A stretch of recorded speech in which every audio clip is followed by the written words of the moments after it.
In this video, I'm going to go over how I get over 15% return on investment on my rental properties here in Medellin, Colombia. I'm going to go over things like how I find the property and how I evaluate whether it's going to be a good deal or not. So whether you're looking for your perfect property to live in or to rent out, this is going to be a great video for you. And make sure to stick until the end of the video because I'm going to go over some of the secrets to my rental property success here in Medellin, Colombia. So what you could do is Google apartamentos venta en Medellin, which is in Spanish, apartments for sale, and go through these websites. Some of these are going to be newer projects. Some of these are going to be websites that have a lot of listings, both old and new. So you could start doing your own research like this and build a spreadsheet kind of like I have here.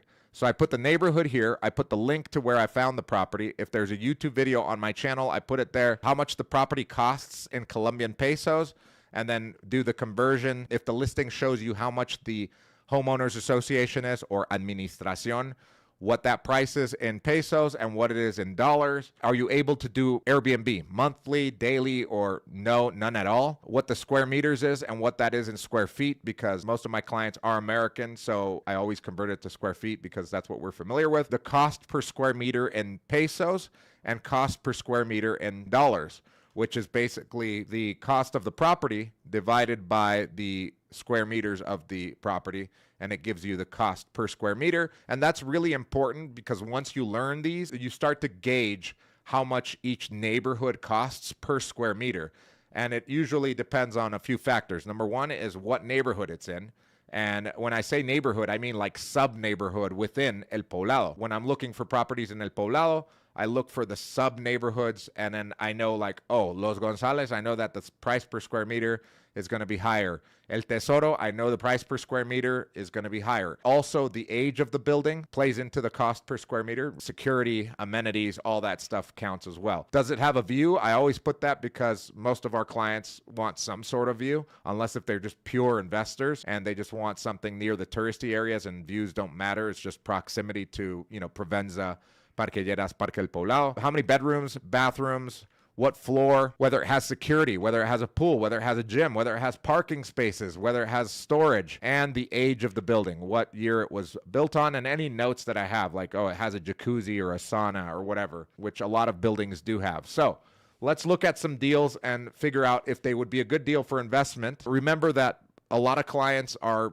buying property for lifestyle where they're going to be living in the property, and that's completely fine. So at that point, the cap rate and the ROI don't really matter as much as, for example, our latest client who he doesn't plan on even living in Medellin. He only comes to visit once a month. So for him, cap rate, return on investment was super important. So I'll show both of those, whether a deal makes sense for investment purposes or if it's just lifestyle, the location is going to be prime, right? So let's take a look at some of these. I'm going to order this from, I guess, the cheapest that I've found. This one is $131,000. Before I go on, don't forget to click on the link in the description to our form. If you want us to help you, you fill out that form, you give us all of your criteria, and somebody on my team will get back to you as soon as possible. So as far as location is concerned, this is the pin right here.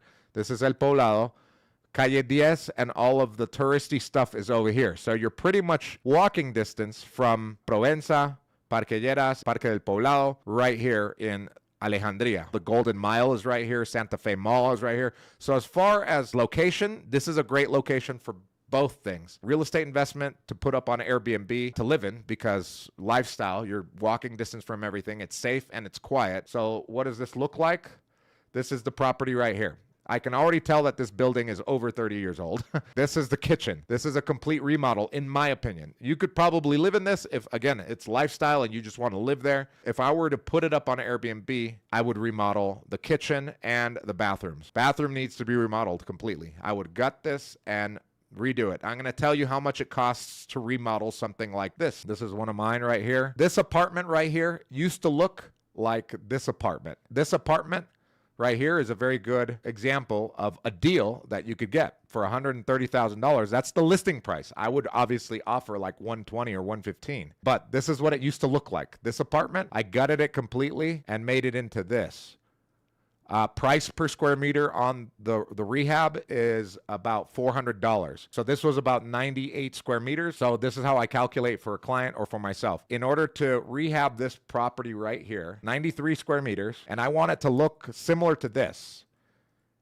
So 93 square meters multiplied by $400, you're talking about a rehab cost to make it look like that, make it look high-end, about $37,000. That includes the gutting of everything and putting up new floors, doing the kitchen, everything. It's going to be about $40,000. And then on top of that, you need to furnish it and decorate it. That's going to be another $20,000 for a property this size. It's listed at $130. Let's say you talk it down and you get it for $10,000 less, and you get it for, let's say, $120,000 plus the $40,000 to rehab it, plus the $20,000 to furnish it and decorate it so that it looks like this. You're all in for $180,000. So now that we know what our total investment for this property would be in order to make money with it, let's find out if it's going to be a good deal for Airbnb. Now, what I'm going to do is I'm going to go to Airbnb and I'm going to go to that section or that area and see how much these apartments, it's going to be about a 2-bedroom, 2-bath apartment in about 90 to 100 square meters. So let's go to Alejandría. So I averaged this out, right? So I'm gonna put more filters too, because I want to make sure that it's exactly like my property that I have here. This is let's say a 2-bedroom, 2-bath apartment. So what I would do is take a look at all these, and if I were to invest $60,000 into this apartment, I would want it to look similar to this, if not better. And this one's going for about $2,500. This one right here is a 2-bedroom, 2-bath. This is the style that I would want. So this would be my competition. I would definitely look at these and get an average of prices. So let's say the average price, and I always go conservative. If these are getting about $2,500 to $3,200 per month, these higher end, nicer looking ones in Alejandría, the lowest one looks like it's $1,300. What does that look like? You could tell the difference in quality. Yeah, this is the $1,300 one, and this is not my competition. I don't, but I'm gonna go base my average on this. So let's say the average is $2,000 per month. I'll go even more conservative, $1,800 per month. $180,000 is our total investment. Our gross income for the year, let's say conservatively, $1,800 times 12 months is $21,000, about $21,600, divided by the 1,008, our total investment. That's a cap rate of 12%. That's better than an investment in the S&P 500, better than most mutual funds, CDs, etc. around the world, really, and especially in the United States and in Colombia. I don't think you're going to find many investments where you get a 12% cap rate or return. I hope this information was really helpful for you. If you do find it helpful, make sure to hit the like button and subscribe to the channel. And if you want to see some awesome properties here in Medellin, make sure to click on this playlist right here.